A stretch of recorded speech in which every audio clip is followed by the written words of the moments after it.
Bueno, Iñaki es amigo e investigador asociado al SEAM desde hace varios años, es filósofo del País Vasco y actualmente se encuentra en Argentina, en particular en Chilecito, en la Universidad de Chilecito.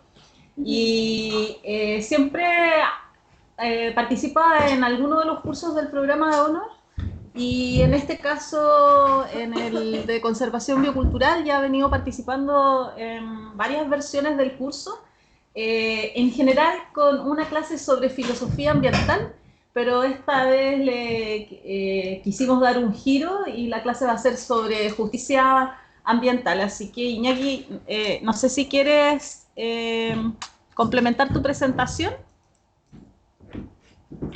Sí, comentaste que estuve allí en el CEAN desde el 2006 hasta el 2012. Estuve Sí, ahí conviviendo en la oficina de arriba. Ahora no sé físicamente. quién estará en esa oficina. Sí. Y bueno, sí, lo que es mi relación con el CEAN ya es de larga data, desde el 2006, sí, creo. Ahí es cuando me vinculé con una beca postdoctoral que la dirigió Manfred Max-Neff. Estuve 2 años bajo su dirección. Y bueno, y ahora sigo con vinculación con la Fundación Manfred Magne, soy socio fundador.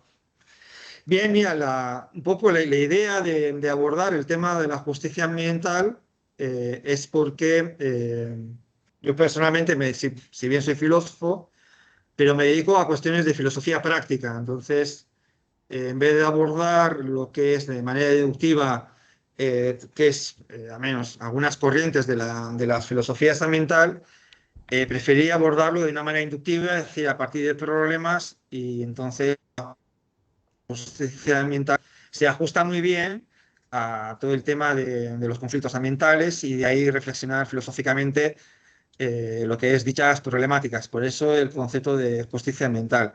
Y luego también porque el tema de justicia ambiental también se vincula con una asignatura que doy acá en la Universidad Nacional de Chilecito, en la cual soy docente investigador, que se remite a lo que es al análisis del concepto de justicia. Entonces vemos una serie de autores, no todos los autores abordan la justicia ambiental, pero sí los más importantes, ¿no? Sí, sí, los más importantes, pues la dimensión ambiental la tienen en cuenta, ¿no? Por eso un poco lo que es el abordaje de este concepto.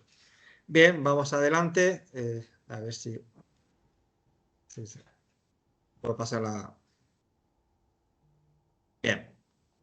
Bueno, supongo que todos los que están ahí y los que están acá también habrán visto algunos capítulos de Los Simpson. Eh, ¿Os suenan Los Simpson o es algo ya de vuestros abuelos? Sí. No, o sea, sí. Que sí, sí lo. ¿No? Aquí vosotros también habéis visto Los Simpson. Bien, pues si os habéis fijado a pesar de que está un canal que se emite, el canal Fox, que es muy particular dentro de los canales de televisión, Springfield es una población, podemos decir, un poco marginal dentro de Estados Unidos. Y casualidades de la vida, hay una central nuclear donde trabaja Homer Simpson, el papá de Bart, y la central nuclear está al lado de la ciudad. Entonces, hay muchos capítulos donde hacen alusión un poco a los accidentes, a cómo tratan los residuos. Bien, pues el tema de justicia ambiental precisamente se vincula mucho a la problemática de la energía nuclear y en especial en Estados Unidos. ¿Por qué? Porque la mayoría de los cementerios nucleares se colocaron en ciudades como Springfield, ciudades o pueblos marginales, donde la mayoría de sus pobladores o bien o eran negros, o eran chicanos, o eran de pueblos originarios. Entonces, y esto no es casual.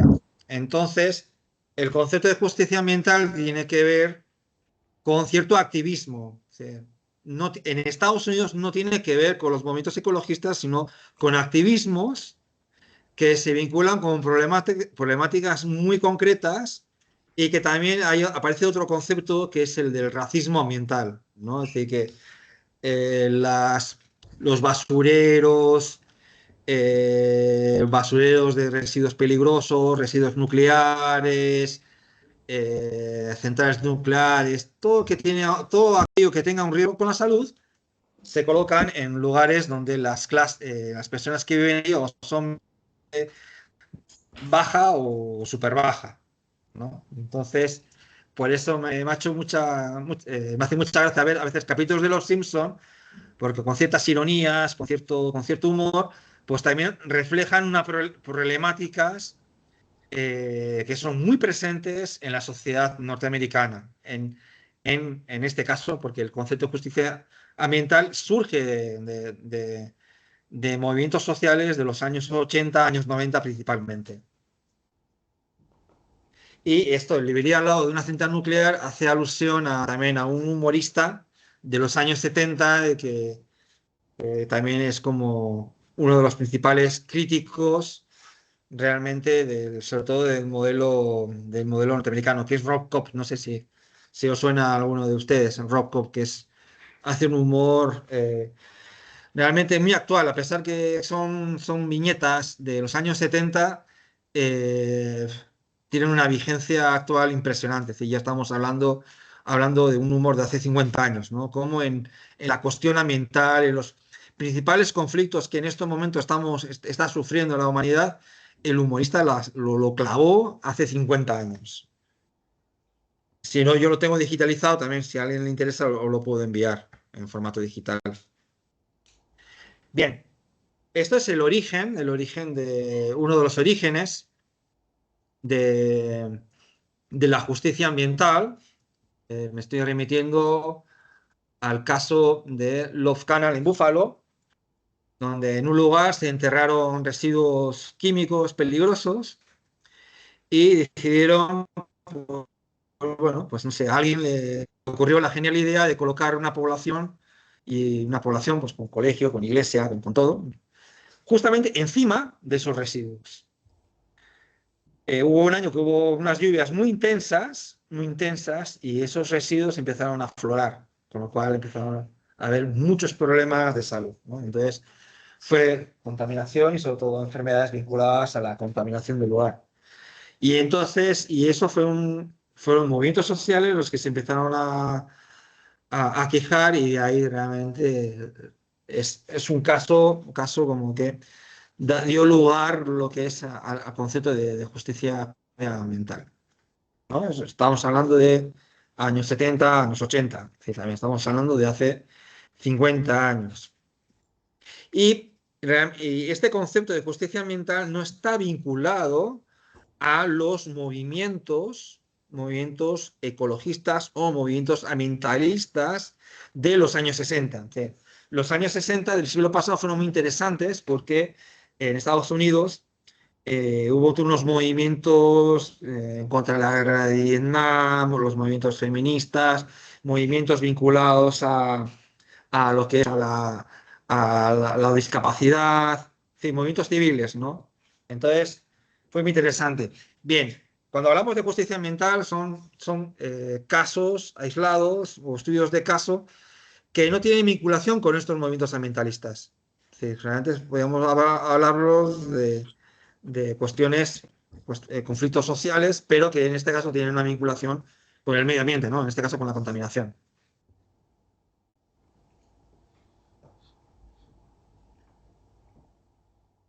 Bien, también tiene que ver con un concepto en inglés que no en mi jardín.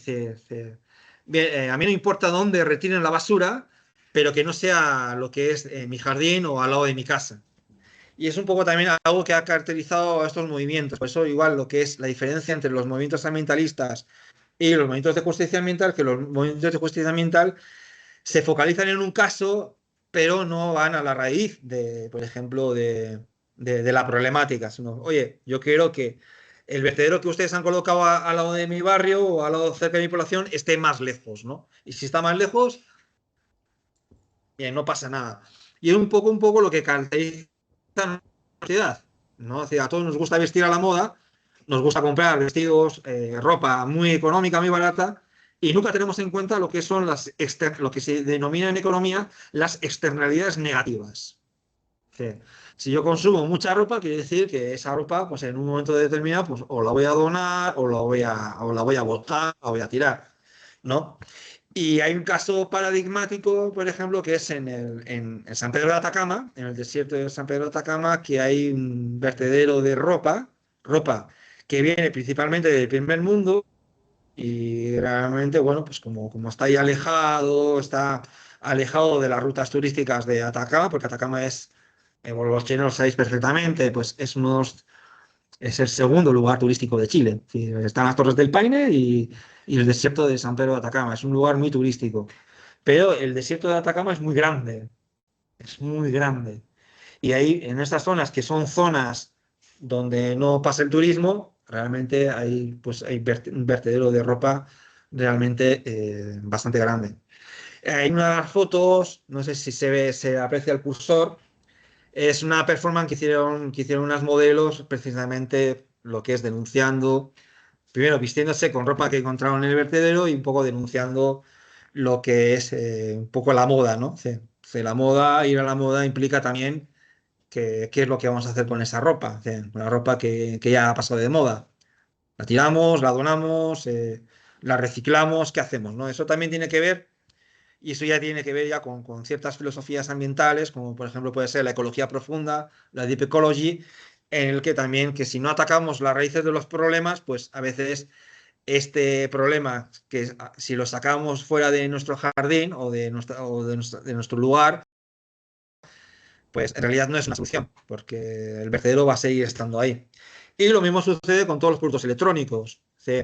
En el primer mundo a veces se retiran de manera legal los productos electrónicos, pero a veces los gobiernos no saben qué hacer con ellos y los envían al tercer mundo, África, Asia, donde realmente ahí extraen los minerales preciosos o minerales raros, como también suelen hablar, en unas condiciones totalmente infrahumanas, ¿no? Entonces, esto es un poco el consumo que no vemos, la contaminación que no vemos, tiene que ver también con lo que hablan algunos geógrafos, con los paisajes invisibles, ¿no? De la misma manera que no nos gusta ver la pobreza, tampoco nos gusta ver los vertederos, eh, y eso en lo que es en el tercer mundo tiene un abordaje bastante peculiar, ¿no? Sí.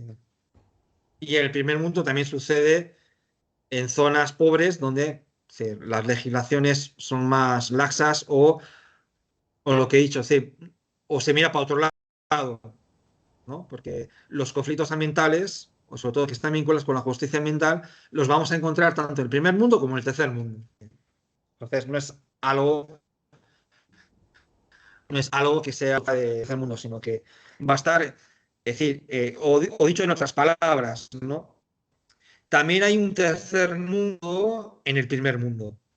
De manera que en el tercer mundo también hay lugares que son como el primer mundo, ¿no? Uno viaja, yo no viajo a la India, ¿no? Pero aquellas personas que han viajado a la India, las zonas residenciales de las zonas ricas, pues realmente eso es primer mundo, y los hospitales, y hay hospitales en la India que no tienen nada que envidiar a hospitales o clínicas del primer mundo. Bien, entonces es un poco también, he puesto aquí varios ejemplos, uno de los ejemplos que realmente que a los chilenos les toca bien de cerca, ¿no? Que es, por ejemplo, el basurero de San Pedro de Atacama. Luego también he colocado ahí una imagen de Benetton, así que siempre Benetton ha jugado mucho con la cuestión racial, ¿no? Que hay un hombre en blanco al lado de un hombre negro, pero sabemos que las prácticas de Benetton tampoco no es que, desde el punto de vista medioambiental, no es que sean muy, muy buenas, ¿no? Entonces, toda esta cuestión de lo racial es una cuestión de puro marketing. Y Benetton, en lo que es a nivel de marketing, ha creado escuela. Sí, ha creado escuela porque generan imágenes muy problemáticas. En su día, personas del mismo sexo besándose, cosas que en países como son en Estados Unidos, que son en algunas zonas son bastante ortodoxos. Entonces, la polémica que generaban con la imagen, realmente pues les daba como su sello de identidad. Pero es puro marketing. Sí. puro marketing, porque realmente la lana de Benetton creo que se obtiene de las pampas argentinas, cuyos terrenos también se adquirieron de manera dudosa, creo. En Argentina han tenido problemas lo que los Benetton. Creo que también han tenido problemas con las comunidades mapuche. Creo que ha habido algunas disputas, algunas. Entonces, también la idea de poner a Benetton presentando una imagen de interracial, en realidad, pues, realmente como que en las prácticas de las propias empresas no se corresponden con la propia realidad, ¿no? Entonces, está muy bien eso de lo interracial, pero también la cuestión ambiental también creo que la deberían de tener también en cuenta, ¿no? Bien, si hay alguna pregunta, alguna observación, me quieren interrumpir, me interrumpen. De Atacama. Sí, ustedes conocían, ¿no? El basural de Atacama. Sí, lo conocía. Sí, es famoso, ¿no? En Chile.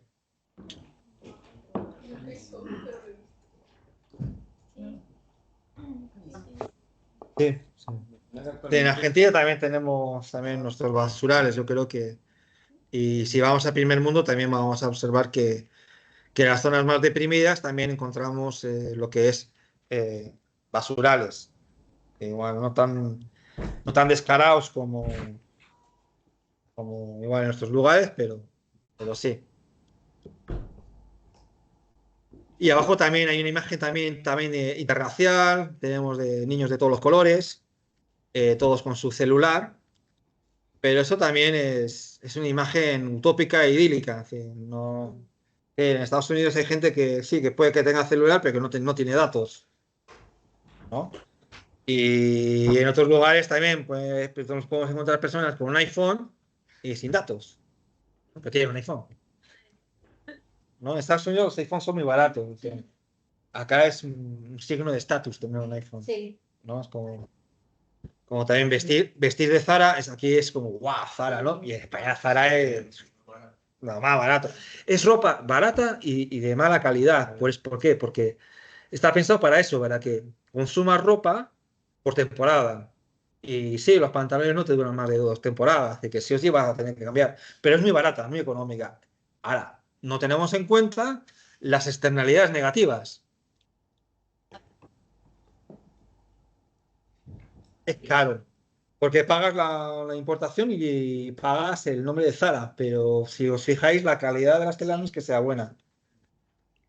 Sí, yo antes me compro ropa hecha en Argentina que procedente de Zara. La calidad va a ser infinitamente superior. De hecho, yo tengo unos pullovers hechos en Mar del Plata, ¿no? En Mar del Plata hay una fábrica de. Sí, sí, la calidad. Esa calidad. Y esa calidad no la encuentras en Zara. Imposible. Imposible. Sí. Y los tengo ahí, yo creo que me van a durar hasta que me muera. Sí. Tiene que cambiar. Son buenos. Sí, son buenos. Bien.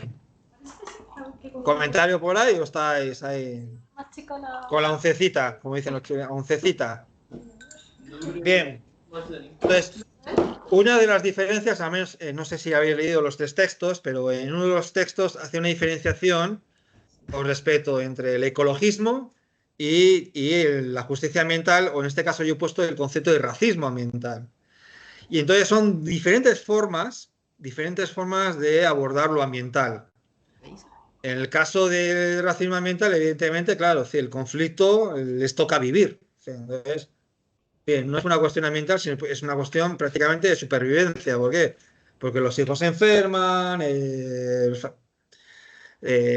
la calidad de vida es pésima, entonces ahí no te queda otra que luchar.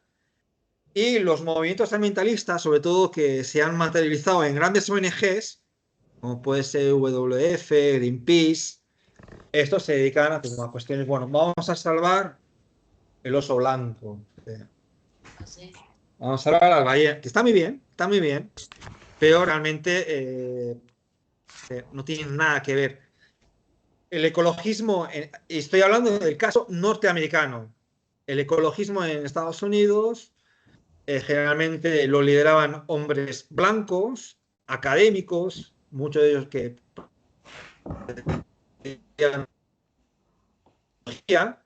y entonces, bueno, veían que había una serie de problemas ambientales y entonces había que darle una solución. Generalmente son personas o grupos que tienen un carácter preservacionista. ¿Esto qué quiere decir? De crear espacios como parques nacionales, zonas donde incluso no entre el ser humano. Y cuando estamos hablando de racismo ambiental, estamos hablando de movimientos en Estados Unidos, que igual en América Latina también lo vamos a ver que es algo también bastante común. Liderado por mujeres, por ejemplo, hay los movimientos feministas o ecofeministas hablan de que hay, bueno, pues se fortalece lo que es la ética del cuidado y entonces hay una vinculación con lo femenino, también es discutible, ¿no? Pero generalmente en estos movimientos de racismo ambiental y de justicia ambiental han sido liderados por mujeres, ¿no? Entonces, y no es por una cuestión ambiental, filosófica, salvar el planeta, no, de salvar a su familia, literalmente, ¿no?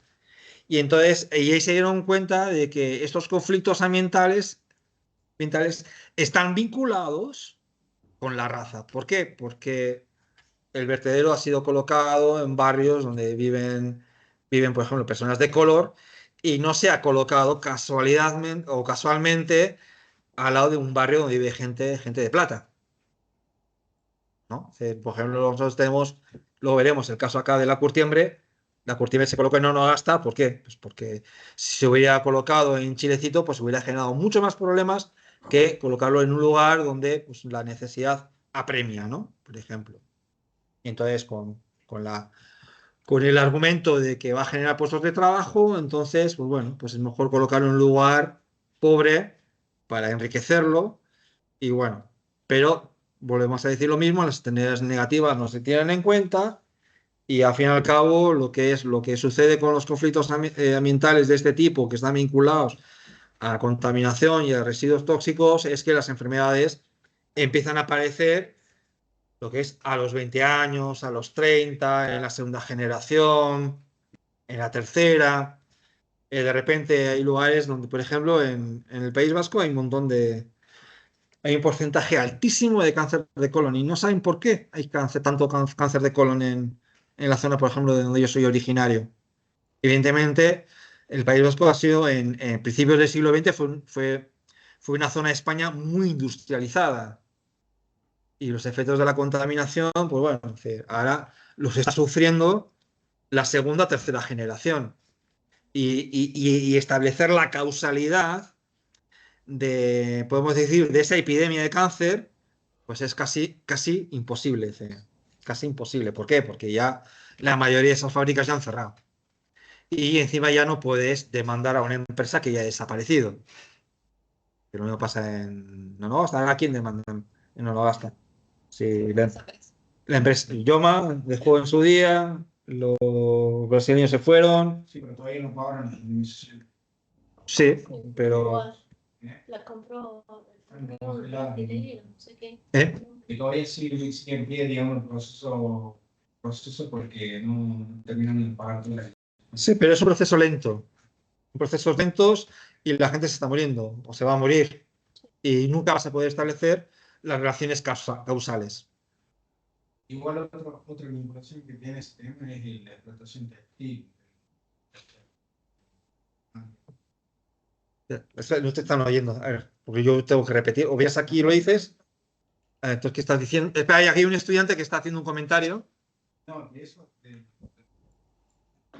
del tema textil. Volvemos al tema textil.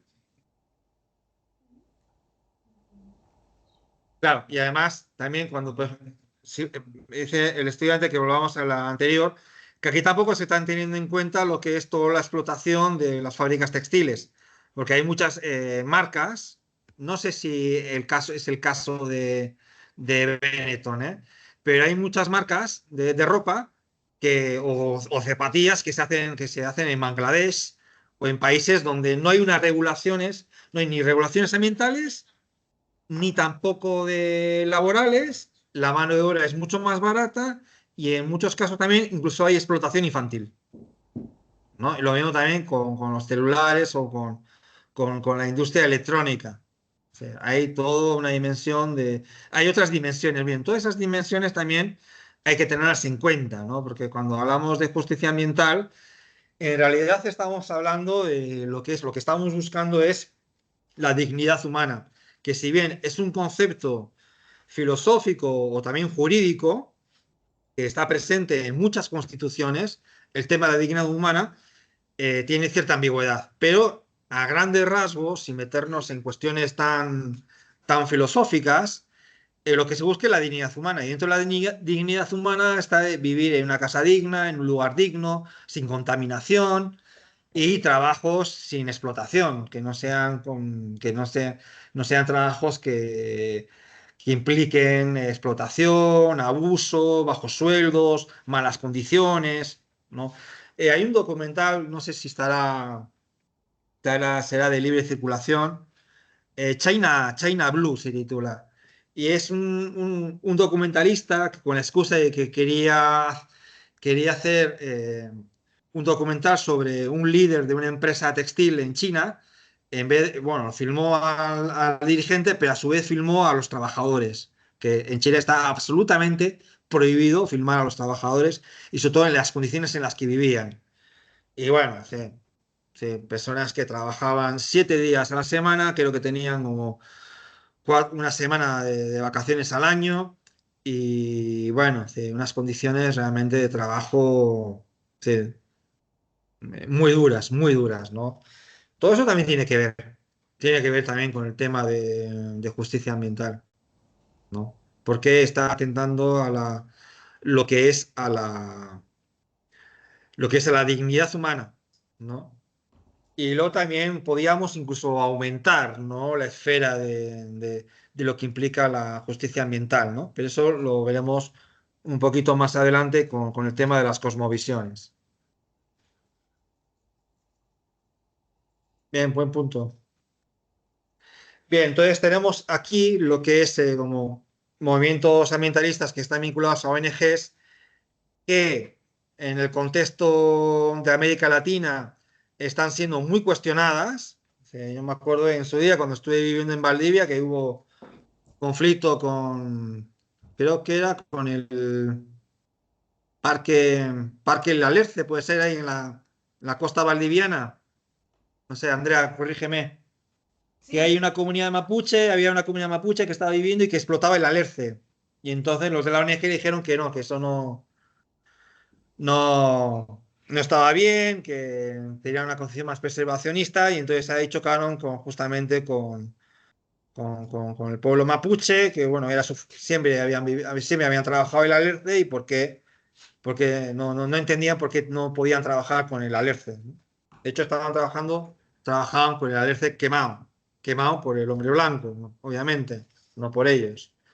Entonces choca mucho la forma de trabajar de ciertas ONGs. Acá en Chile también hay algunos conflictos con algunas ONGs que vienen como a dictar cátedra de cómo hay que conservar, cómo tenemos que conservar los cerros, las montañas, y entonces eso choca con movimientos que tienen un concepto más popular, más asambleísta, más vinculado a lo que es a la justicia ambiental. Aunque también se pueden criticar a estos movimientos ambientalistas también que pueden que estén pecando también de decir, no colocar la mierda lo que es en mi jardín, sino que esté lo más lejos posible. Entonces esto es todo un tema. A ver, me he ido acá. Todo un tema lo que es, se abre una nueva concepción de abordar los conflictos ambientales. Estas ONGs abordan como a nivel macro, pues vamos a salvar o vamos a combatir la lluvia ácida, a preservar lo que es el oso blanco, el oso panda, las ballenas, que está bien que haya este tipo de movimientos. Y hay otros movimientos que tienen que ver más con conflictos socioambientales donde realmente la problemática es más acuciante, ¿no? Y entonces Ya dejamos de lado las ideologías, dejamos de lado los partidos políticos y realmente, y son pocas las ONGs que a veces se prestan, ¿no? Porque a veces no, pues de estas poblaciones, como son pobres, no van a sacar socios y entonces, pues eso como no interesa, ¿no? Sobre todo hay ONGs como Greenpeace que realmente eligen conflictos que son como muy llamativos y otros conflictos que son más pequeños, pero que también tienen su dureza, pues realmente pues no les interesa. No les interesa porque no hay gente y eso no ayuda a aumentar el número de socios, ¿no? Entonces, hay como una dimensión mercantilista de las ONGs que son muy cuestionadas. Y Greenpeace realmente ha sido cuestionada prácticamente desde los inicios. ¿Ok? Puede que los ideales sean muy buenos, muy positivos y también pues cumplen una función de concienciación realmente loable, ¿no? Pero realmente chocan con otra forma de abordaje con respecto a lo que es cuando estábamos hablando de justicia ambiental.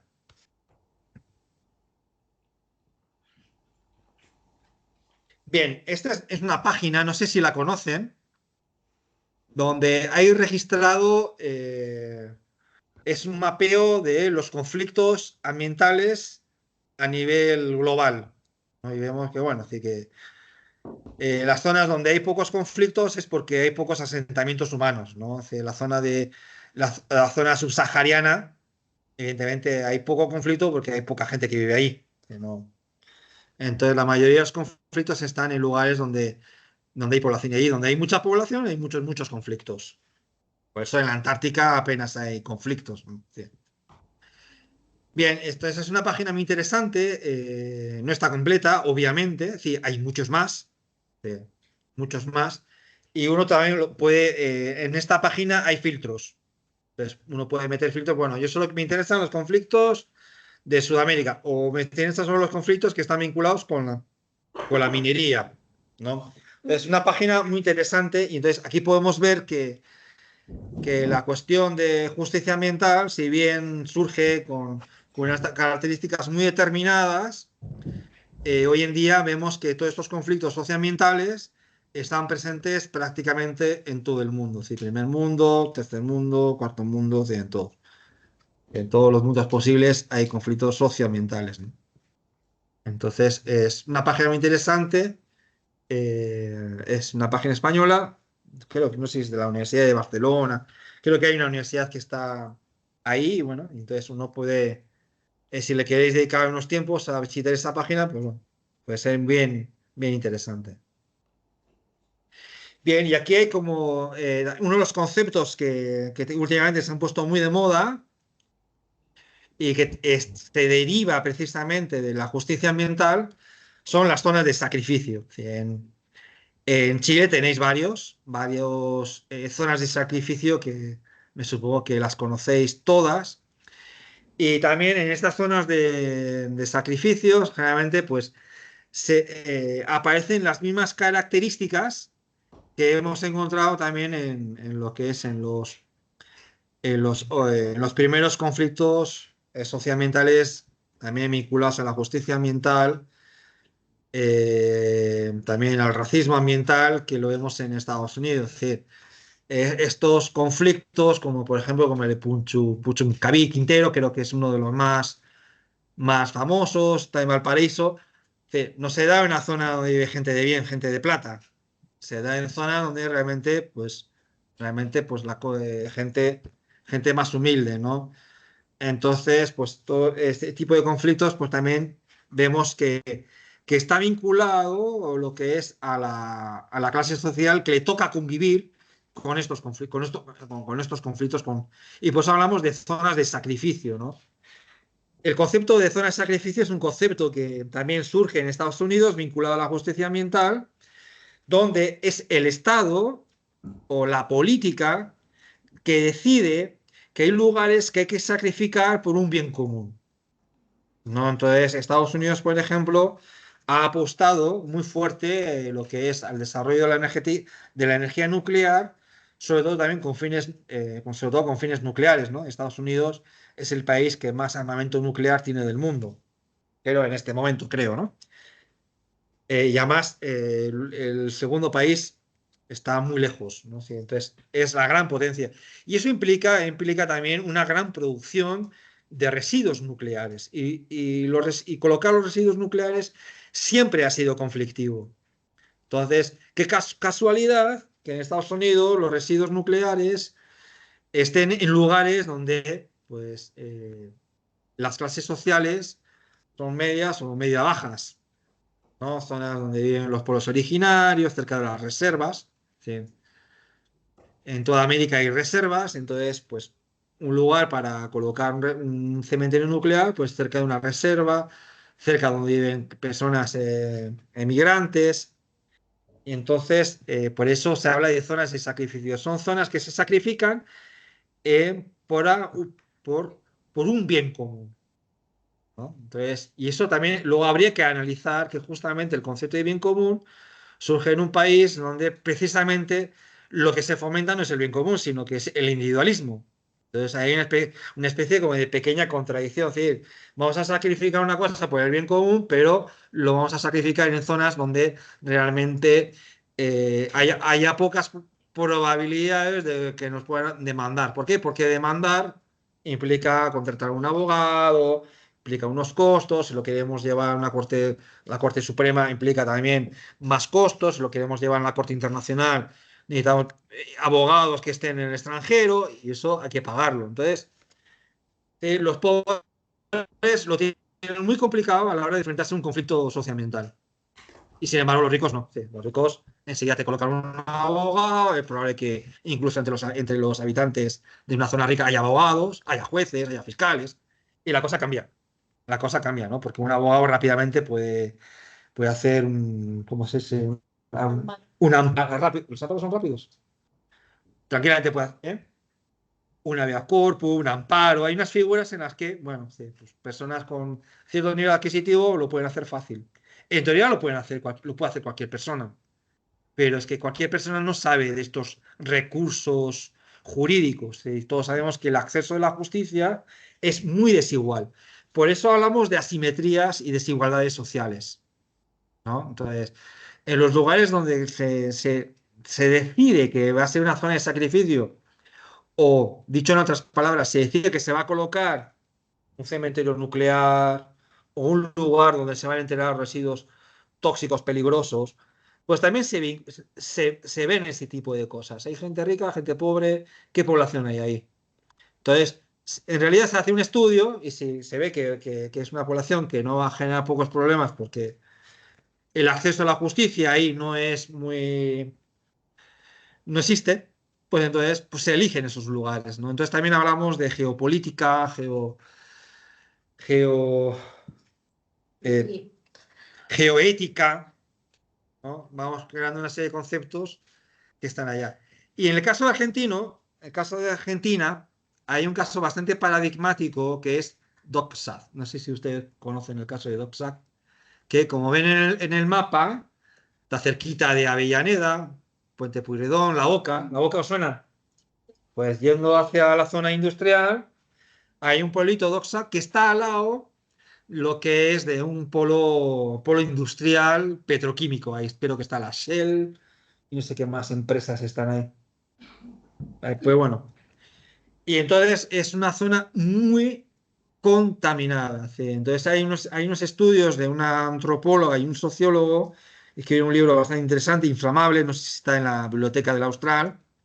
Pero un texto muy recomendable porque hacen un trabajo etnográfico, entrevistan a las personas, van viendo cómo viven cómo las personas viven lo que es, cómo es vivir, por ejemplo, describen muy bien cómo es vivir en un lugar muy, muy contaminado, ¿no? Entonces, hay muchos casos de contaminación por plomo, es decir, el plomo es un metal pesado, que aquellos que tengan algunas nociones de biología saben que es un producto tóxico, que realmente causa enfermedades que a la larga pueden ser mortales, ¿no? Una pregunta. Entonces, son dos casos paradigmáticos donde podemos ver lo que es.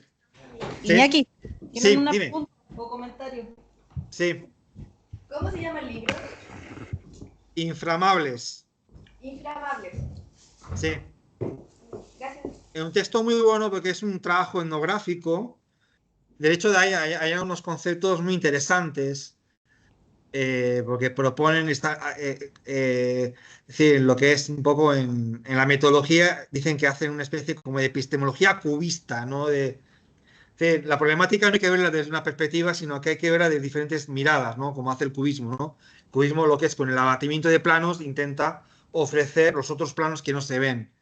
Entonces, es muy interesante, es decir, es una combinación de trabajo etnográfico con trabajo sociológico.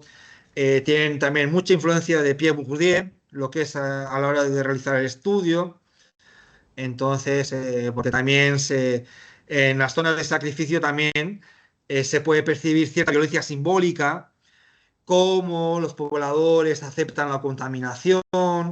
Eso también lo vemos acá lo que más adelante vamos a ver el caso de que nos toca vivir en nuestro territorio, acá en Chilecito, ¿no? Pero cómo la gente convive, busca respuestas. Eh, Al principio, por ejemplo, las personas no vinculan las enfermedades con la contaminación. Tiene que venir un científico, tiene que venir un académico y decirle, oye, que si usted tiene sangre en el plomo es precisamente por la cantidad de plomo que hay en el medio ambiente. Entonces, y es ahí cuando ya empiezan un poco a aterrizar, ¿no? Y entonces, en todos estos lugares de zona de sacrificio, encontramos estas asimetrías y desigualdades sociales. Generalmente, obviamente, sí, en Doxa, pues, gracias a académicos, a personas que han estudiado con ellos también, pues también les han empezado a asesorar y han demandado a las empresas. Y bueno, la cuestión es que independientemente, aunque hayan llegado a la esfera judicial, la gente sigue viviendo en lugares muy contaminados. ¿Por qué? Porque el poder de las empresas o los bufetes de abogados que tienen estas empresas realmente, es decir, uno no, cuando llega al juzgado, no llega con las mismas oportunidades o con las mismas capacidades, ¿no? Y entonces, siempre en el ámbito jurídico se hablan de dos planos, ¿no? El plano del ser, el real, y el plano del deber ser. En la universidad lo que enseñamos a nuestros estudiantes es el deber ser, ¿no? Sí, las leyes, cómo se tiene que aplicar, cómo se tiene que aplicar lo que es el derecho procesal.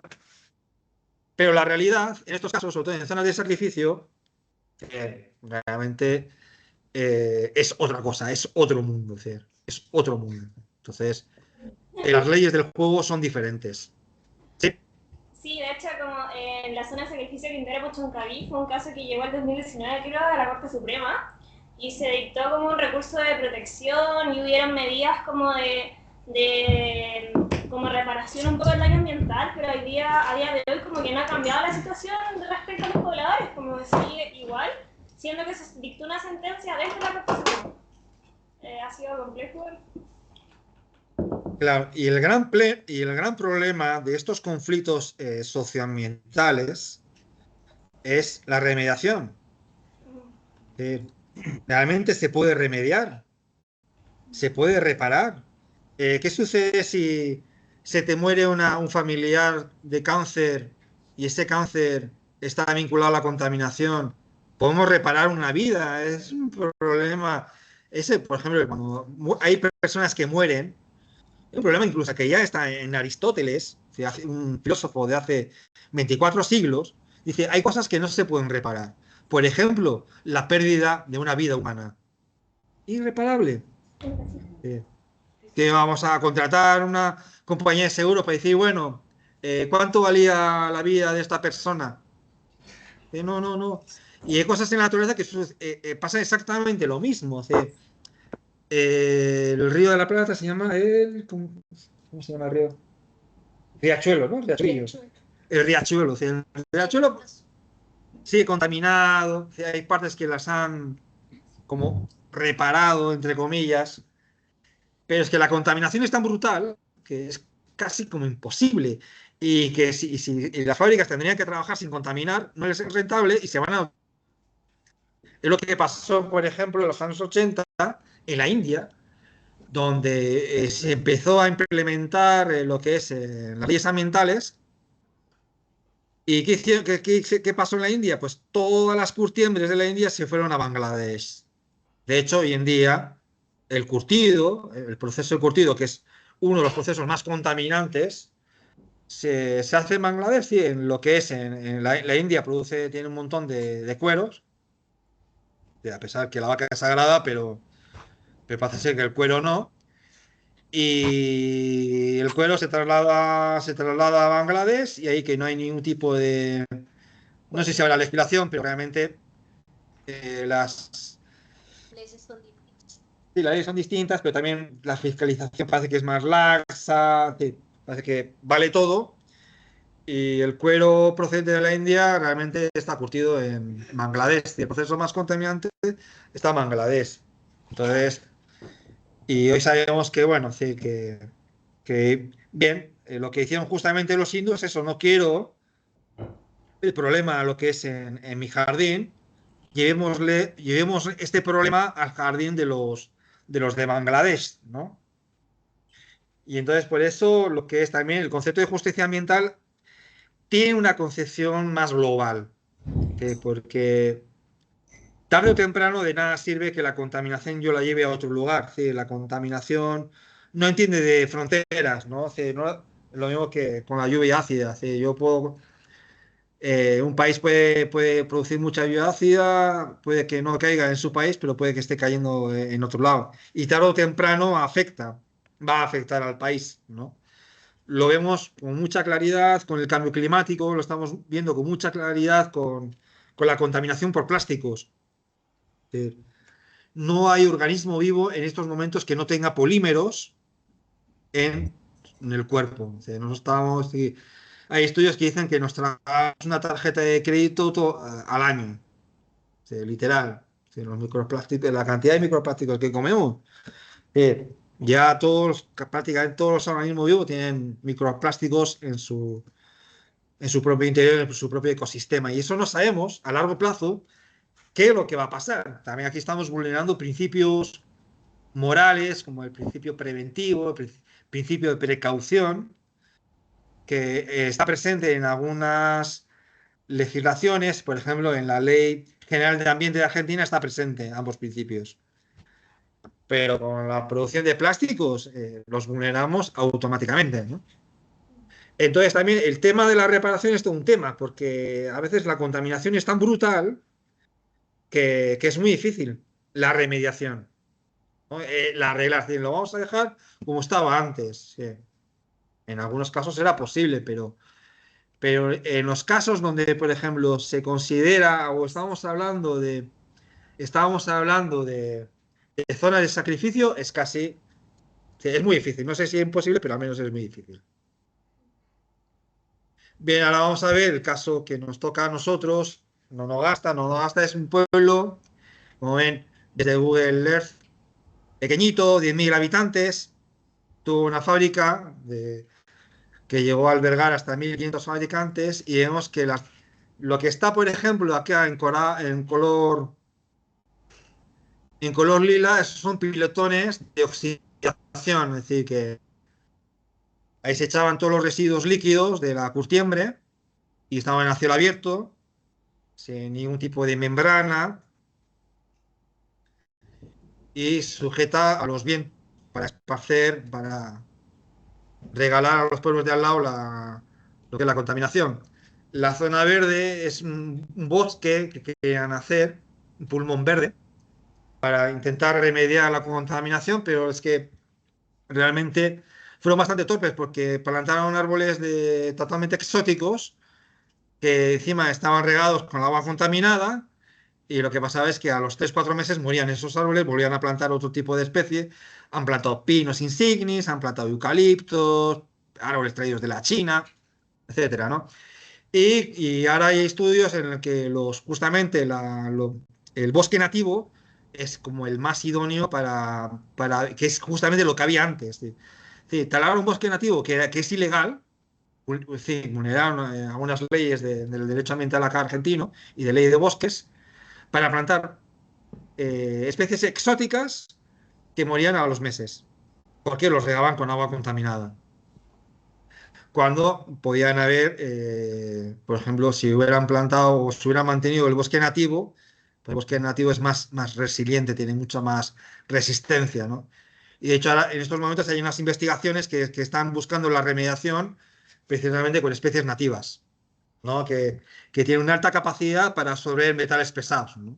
Por ejemplo, como el palam palam. ¿Conocéis el palam palam? Es un que tiene hojas amarillas que vienen los picaflores y Sí. vienen ahí. El palam palam tiene la particularidad de absorber con, los metales pesados. Purifica la tierra. Sin embargo, aquí en Chilecito ese tipo de lo vemos con arbusto que quita el o que con mala hierba porque parece que desprende mal olor, ¿no? Sin embargo, es alimento para los picaflores, para los colibríes y encima restaura el terreno. Pues hay una investigación que está viendo cómo restaurar terrenos con metales pesados. Y vemos que la extensión de que está contaminada es bastante grande. Aquí está el parking, esta es la fábrica. En su día fue la fábrica más grande de América Latina de curtidos. Y aquí tenemos los enterramientos de los residuos que claro, eso no se ve, y como no se ve, pues lo que no se ve no existe, ¿no? Bien, esto también podríamos hablar de una zona de sacrificio que nos toca, ¿no?, en nuestro lugar, donde la justicia también, pues, no es que haya estado muy atinada y un conflicto que no se ha solucionado, se ha muerto por sí solo, se van cambiando de dueños, ya no sabemos muy bien cuál es la situación actual de esta empresa. Bien, esto es interesante, es decir, porque lo que es un poco lo que la justicia ambiental, justo con los movimientos ambientalistas y ecologistas, pues podemos decir que hoy en día, ya en pleno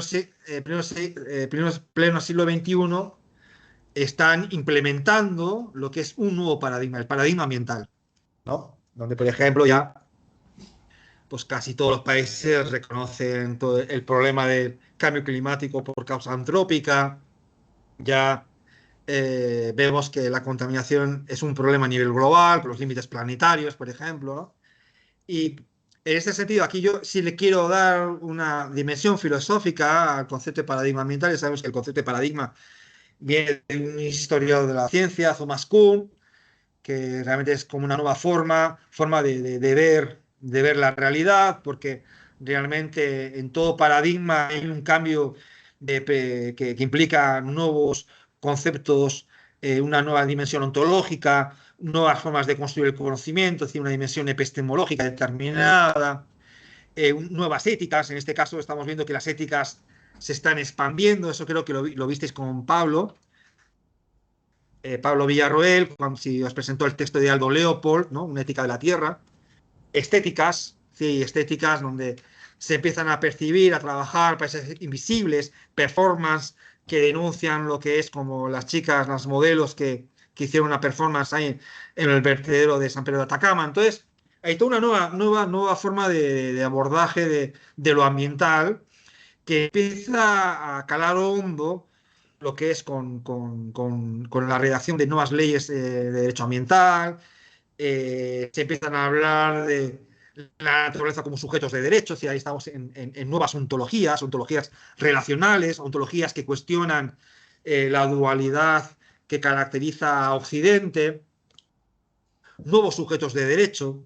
Se habla ya de que los animales tienen derechos, que las montañas tienen derechos. Creo que en Colombia ya hay varios casos donde hay ríos y montañas que son considerados como sujetos de derecho.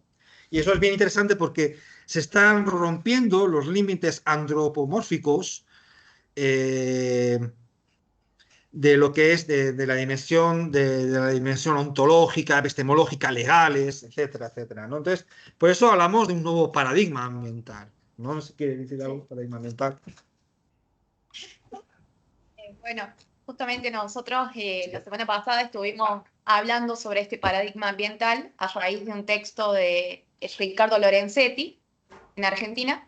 Y bueno, vimos particularmente, yo traje un ejemplo a clases de este cambio de paradigma ambiental respecto de nuestro cerro, el Famatina, acá en Chilecito, La Rioja, este paradigma, este cambio de paradigma implicó que justamente en Chilecito, en Famatina, en el valle de Famatina, las personas ya quisieron venir empresas a explotar con proyectos de megaminería al cielo abierto en el Famatina, y ya la visión de las personas cambió mucho. Lo que buscaron es convencer a la gente que la explotación del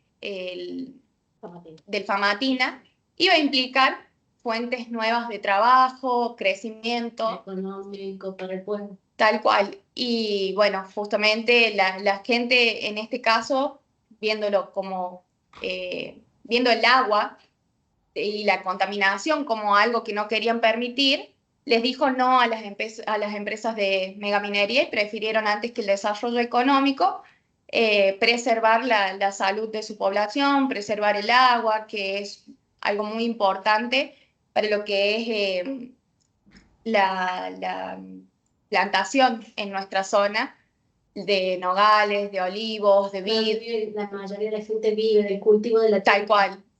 No sé si se le escucha el profe. Sí. Pero sí, bueno, justamente es un ejemplo que pusimos acá en Chilecito de este cambio de paradigma.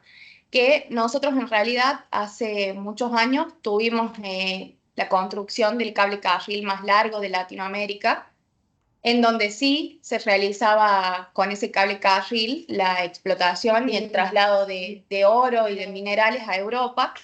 En ese momento sí se permitió que se realizara esto por la necesidad económica que había en nuestra región. Pero ese cable carril dejó de funcionar. Hoy es atractivo. Sí, es un monumento histórico, un atractivo turístico. Pero bueno, cuando se quisieron implementar de nuevo estos proyectos de megaminería, ya la gente tenía otra visión de las necesidades básicas de las personas, entonces dijeron no, priorizaron la salud, el bienestar, el agua, y no el crecimiento industrial en nuestra región. Entonces sí, vemos una nueva ética, vemos nuevas ideas, nuevos pensamientos en las personas. Bien. Entonces, bueno, ahí está la referencia del texto que se estuvo trabajando. Lorenzetti es un referente en la justicia argentina, porque forma parte de la Corte Suprema, ¿no? Sí. ¿No ya? Sí. Sí, forma parte de la Corte Suprema y realmente ha escrito un montón de tratados de todo tipo, ¿no? Y en la cuestión ambiental es un referente. Es decir, está Lorenzetti y está Cafferata, que son como los dos grandes referentes del derecho ambiental.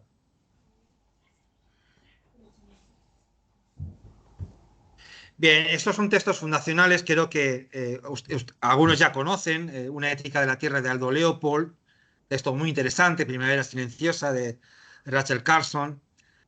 Luego también están también creo que lo habéis visto, el de Arnés, los movimientos de la ecología superficial y la ecología profunda.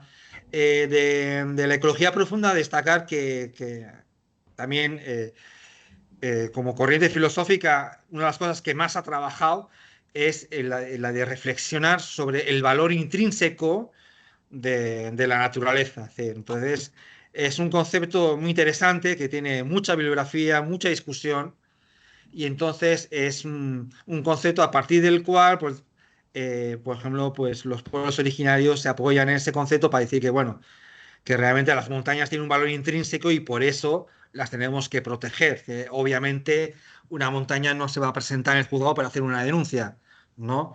Pero si nosotros consideramos que tiene un valor intrínseco, realmente, pues cualquier ciudadano pues podría ser su portavoz, ¿no? Y luego tenemos ya textos ya más contemporáneos, Carta Mundial de la Tierra, que de las Naciones Unidas, Nuestro Futuro Común. Este es un texto donde se desarrolla el concepto de sostenibilidad, ¿no? Que es también desde un punto de vista jurídico es muy interesante, porque estamos considerados como sujetos de derechos aquellas personas que aún no han nacido, que son nuestros descendientes, y tienen el mismo derecho que nosotros a vivir un ambiente tal como nosotros lo estamos viviendo. O sea, ya no tan sano, pero bueno.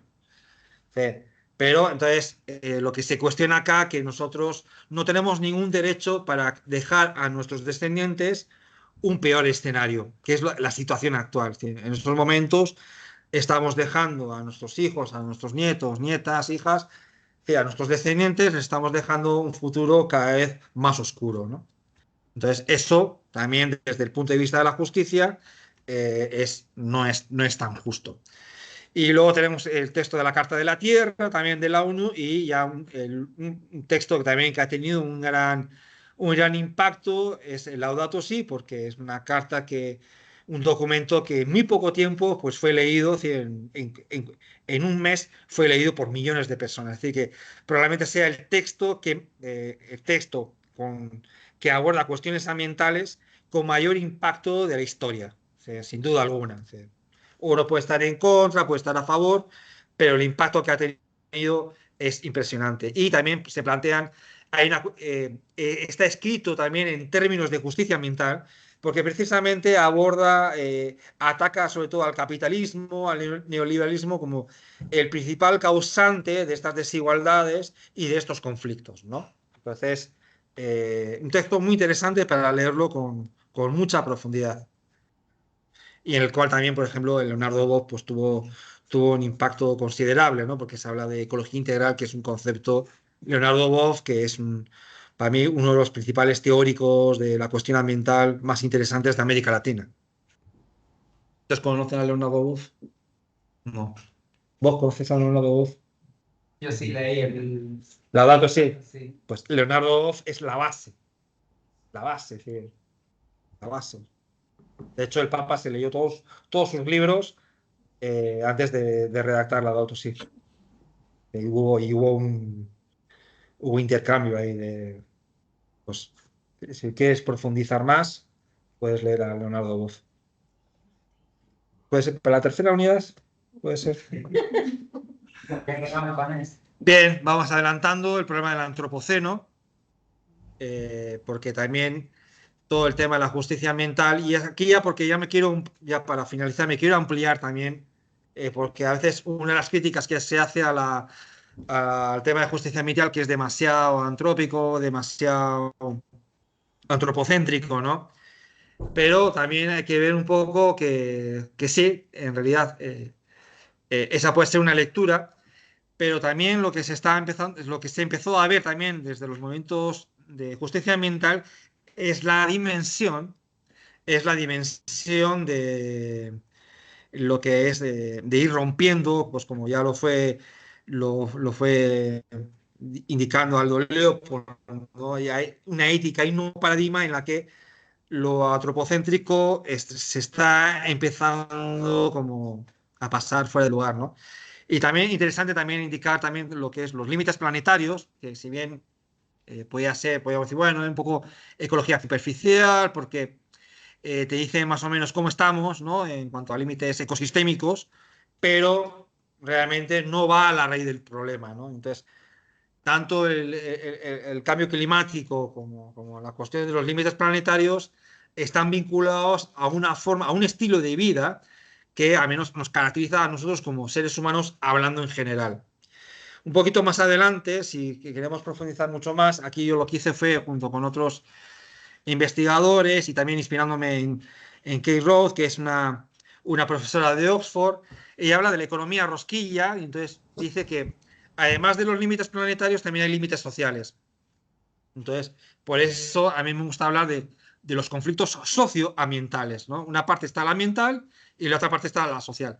Y en este caso, en vez de hablar de los límites sociales, lo que introduje fue la matriz de las necesidades humanas de Manfred Machneff, ¿no? Entonces, para analizar desde las necesidades humanas lo que es esa dimensión social, ¿no? Y también en uno de sus últimos textos, Manfred Machneff también pues, hablaba también con bastante preocupación de los límites planetarios. El primer artículo de los límites planetarios fue en el 2009 y él escribió el artículo en el 2016, 2015, justamente cuando estaban en plena emergencia de los límites planetarios. Y no sé cómo hablamos de tiempo. Sí, entonces, sí, podemos dejar igual para preguntas, comentarios. Nos podemos quedar acá. Sí. el primer texto de los límites planetarios de Manfred o del mundo que se hizo? No, Manfred en uno de sus últimos textos hace alusión a lo que es a los límites planetarios. Creo, no sé si es en un recopilatorio, no sé, creo que es en el, sí, no, el texto que escribió con un físico. Porque yo tengo entendido que el primer artículo que se hizo es The Limit of Growth del 73. No. Los límites, perdón, los límites planetarios estoy hablando, ¿eh? No estoy hablando de del texto del 72, de los límites. Sí, eso, no, me refiero a otra. Es, sí, es otro problema a lo que se está abordando. No sé si me estoy haciendo entender. Sí, los límites planetarios a los que me refiero, sí, que están, es a un grupo de investigación de Estocolmo, ¿no? Donde establecen que hay como 9 límites planetarios ecosistémicos y cada año, a partir del 2009 creo que se habían cruzado 3, estaban en zona roja y a medida que se han ido profundizando los estudios, pues vemos que ya son 6 los que han cruzado lo que es la estabilidad, ¿no? Entonces, pues se habla de la integridad biosférica, del cambio climático también estamos en zona roja. La cuestión de los plásticos también estamos en zona roja. ¿Qué más? Los usos del suelo también en zona roja. Los usos de la tierra. Sí. Y a medida que van avanzando los estudios, pues realmente la situación cada vez es peor. Es peor. Entonces, estamos en una zona, como digamos, en una zona de riesgo. Sí. No sabemos en qué. Sí. Uribe que hablaba de la sociedad de riesgo, pues a nivel ecosistémico también tendríamos que hablar también también de que estamos viviendo riesgo porque realmente no sabemos eso a la larga o al corto plazo cómo va a responder el planeta, ¿no? Y el planeta también tiene sus recursos también de autodefensa. Entonces, no sabemos cómo esto va a ir afectando. Pero lo interesante también del economista de Oxford también dice que, bueno, que también además de tener en cuenta los límites ecosistémicos, tenemos que tener en cuenta también los límites sociales, ¿no? Entonces, ahí también viene en relación también, pues, también algunas ideas también que proceden de la ecología profunda, que también tiene que ver con el alto consumo, tiene también con lo que es que el ser humano también empieza a ser el problema, entonces, y esto ya, esto sucede justamente porque nos estamos desplazando, hay un cambio paradigmático donde ya el ser humano no es el centro, ¿no? Sino que el ser humano forma parte de este gran ecosistema y lo que debería buscar es cómo armonizarse con la naturaleza. Disculpa, Iñaki, Pablo Sí, Villarroel acá a la espalda. sí. Ese economista de Harvard que mencionas tú, ¿quién es? Kate Rothbard, pero lo pronuncio mal. Kate Rothbard. Kate Rothbard, algo así. El texto más clásico, el texto es Economía Rosquilla Ya, o gracias. Economía Dona. Economía Rosquilla, sí, se puede conseguir, por internet. Y de hecho tiene un artículo con unos de los científicos del centro de Estocolmo, donde ahí presentan esa combinación ¿no? de tener en cuenta tanto los límites planetarios como los límites sociales. Entonces, si quieres te lo puedo enviar el artículo. Ya, ok. Hay, Ahí te lo envío y si quieres profundizar más, ya los buscas en internet, sí, porque hay bastante bibliografía de ambos. Gracias. Bien, no sé si algún comentario. Valen ustedes, yo creo que ya hablo demasiado. Ustedes también pueden comentar. Pueden criticar. Joaquín quiere. Espera, voy a salir voy a dejar de compartir. Y Joaquín Morán ha levantado la mano. Adelante, Sí, Joaquín. hola, profesor. Bueno, gracias por su clase. A mí me surge un poquito una duda de lo que hemos estado abordando en esta sesión respecto a la justicia ambiental, que si bien usted lo aborda como desde este cambio de paradigma y de estos avances también en, por ejemplo, las legislaciones de ciertos países. Claro, también los procesos que han llevado, por ejemplo, a el límite de estos límites, valga la redundancia, ecológicos en el planeta, también han implicado un enriquecimiento de ciertos grupos económicos a niveles exorbitantes y, bueno, un poco me queda la duda o me gustaría profundizar en cómo en términos como reales o que tengan una implicancia como... Creo que no me estoy logrando explicar de buena manera, pero ¿hay alguna manera de regular a nivel global? Porque muchas de estas empresas tienen acciones en muchos países o participan en el mercado a nivel global. Bueno, de poner un poco en práctica, ¿no?, este principio como de responsabilidad de quien contamina paga, pero a nivel global, como para llevar esto también no solo a un cambio de paradigma y cambios a niveles legislativos de ciertos estados, sino también abordarlo como un problema global, que finalmente lo es. Ya, mira, lo que es en las últimas reuniones donde se juntan los políticos para debatir, por ejemplo, el problema del cambio climático, hay países que dicen, bueno, históricamente los países poco desarrollados, por decirlo de alguna manera, hemos tenido muy poco impacto a nivel histórico sobre el cambio climático, ¿no?, que se considera que es de causa antrópica. Entonces, claro, lo que el primer mundo, ¿no?, o Naciones Unidas o cualquier ente internacional puede exigir que ahora nosotros no podamos desarrollarnos, claro, porque para desarrollar también implica contaminación. Estamos hablando de las externalidades negativas. Entonces, ahí hay un gran debate porque hay países que dicen, como India, sí, nosotros históricamente hemos contaminado poco. Entonces, tenemos el mismo derecho de contaminar que han tenido los países más desarrollados. Entonces, nosotros no vamos a no vamos a frenar nuestro desarrollo, lo que es por un bien común, porque nosotros vamos a salir perjudicados. Entonces, tenemos el mismo derecho a desarrollarnos que lo ha tenido Estados Unidos y Europa.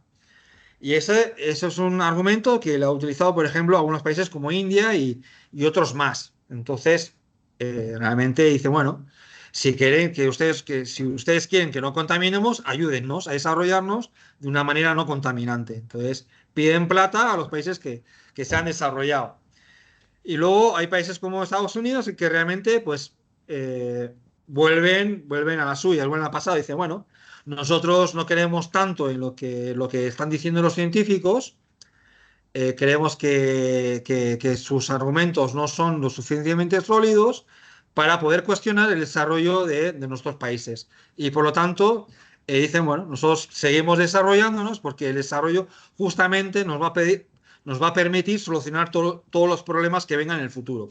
Por ejemplo, esa es un poco la postura también que argumenta Bill Gates. No sé si ustedes han leído el libro de Bill Gates sobre el cambio climático. Entonces, él dice que, bueno, que justamente el ser humano se ha caracterizado por resolver los problemas por muy difíciles y complejos que son, ¿no? Entonces, él que tiene una gran fe en el ser humano y dice que probablemente en el futuro vamos a solucionar estos problemas. Entonces, todo esto es muy discutible. Entonces, esa es la gran tensión que a nivel global se da entre países muy desarrollados y países que no están desarrollados. Entonces, ¿cómo nosotros podemos...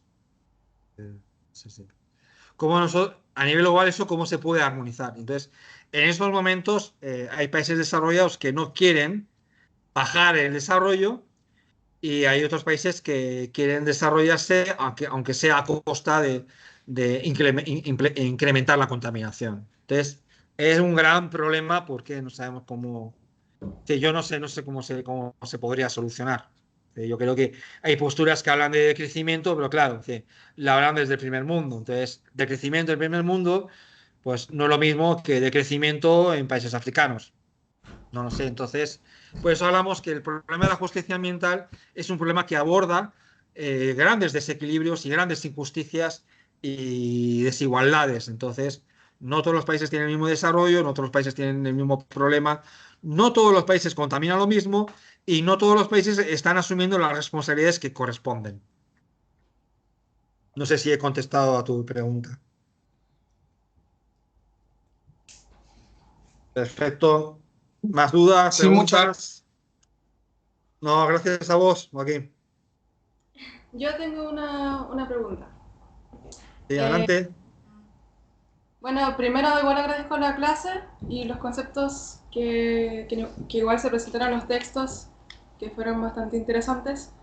Pero a mí me quedó un poco la impresión de que está siendo una discusión un poco estancada el tema de lo que en su momento se llamó ecología y lo que posteriormente se llamó justicia ambiental y no sé qué otro concepto será más popular ahora, pero pareciera que puede evolucionar, puede agregar más aristas a la discusión, pero así como discutíamos con Joaquín, eh, no podemos ver soluciones como reales o realmente sostenibles. Me gustaría saber su apreciación respecto a eso. Sí, sí, sí. La discusión está estancada. Por ejemplo, con el tema de conservación se ve cómo lo que es, por ejemplo, sí, hay movimientos conservacionistas que vienen del primer mundo, que tienen un carácter preservacionista, es decir, crear áreas en el planeta donde no entre ni el ser humano para poder conservar al máximo esa virginidad, eh, lo que es la naturaleza en su estado más prístino, y hablan eso, ¿no? Que lo ideal sería un 10%. ¿Y qué hacemos con el resto del planeta? Nos seguimos contaminando, seguimos consumiendo, seguimos destrozando. ¿Sí? Entonces, y hay movimientos ambientalistas que actúan en lo local, ¿no? Que estarían como más cercanos, por ejemplo, de la justicia ambiental, ¿no? Entonces, actúan en relación a lo que es a conflictos socioambientales muy determinados, ¿no? Porque les toca vivir. Entonces son como con miradas muy diferentes, pero realmente, es decir, un poco lo que indica, por ejemplo, la ecología profunda, ¿no? O la ecología integral de Boff. Es decir, en realidad no nos están abordando los problemas, la raíz del problema, ¿no?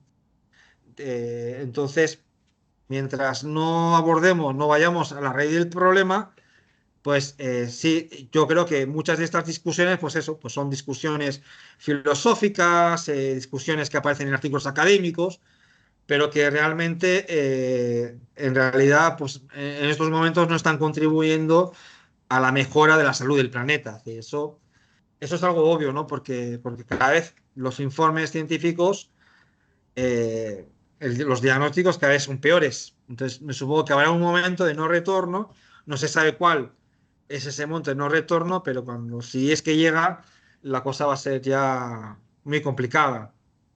Sí, pero por el momento, así, a nivel político es un auténtico fracaso, sí, ¿no? Porque todas estas reuniones en las que se gasta un montón de plata, en las que hay una huella de carbono impresionante, en la que un montón, incluso participan empresas, incluso empresas petroleras que van en sus jets privados, sí, es un despropósito todo ese tipo de reuniones. Y ahí se juntan, hablan, debaten, es decir, hay muy buenas intenciones, todo es muy buena onda, pero realmente lo que es como soluciones a problemas reales no se están abordando, porque realmente es cambiar radicalmente el estilo de vida. Y eso afecta principalmente al primer mundo. Y el primer mundo no quiere cambiar. Eso lo tengo clarísimo.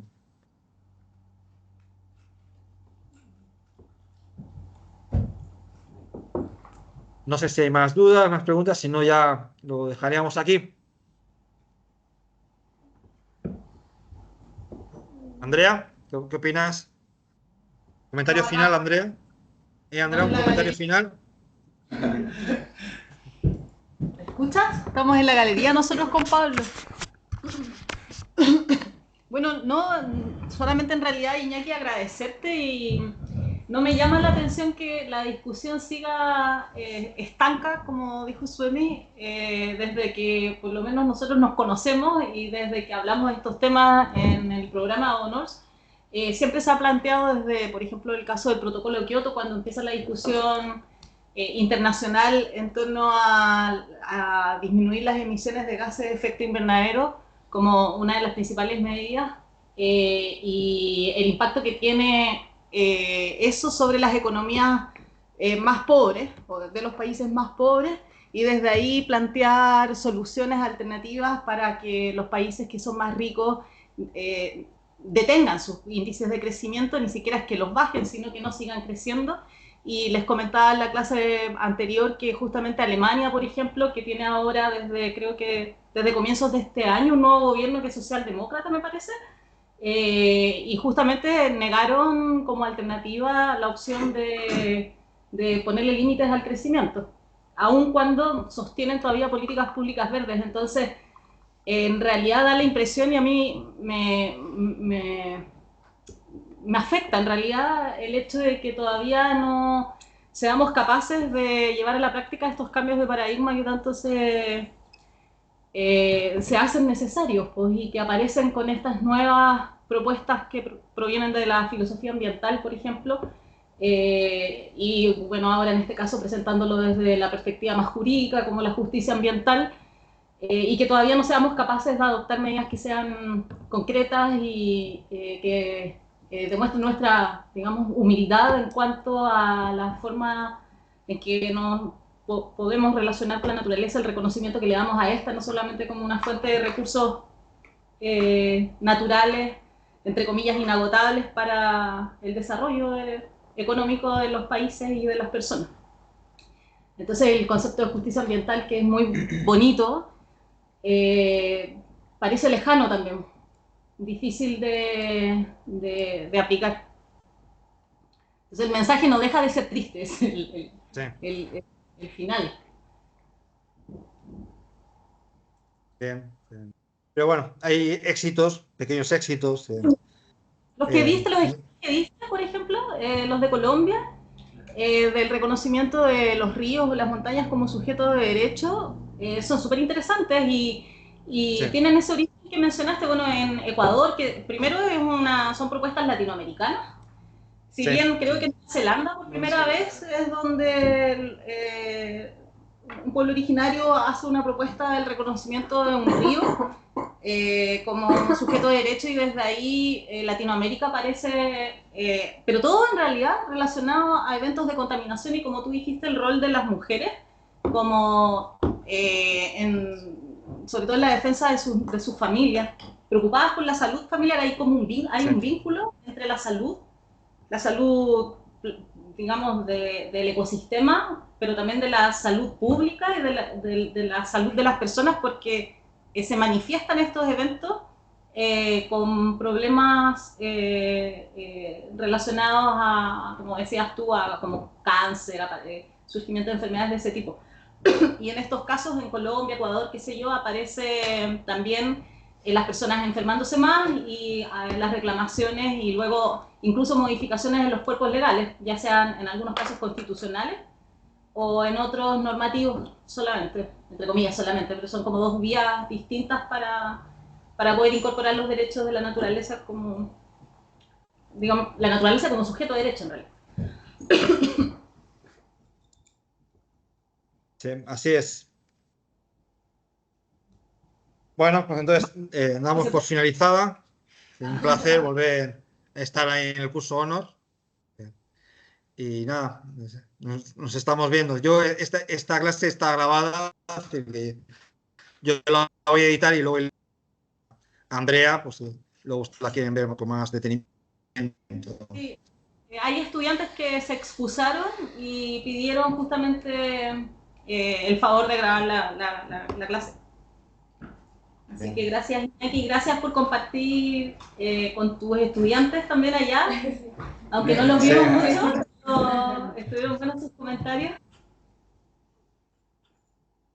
Gracias por seguir estando acá con nosotros. Chao.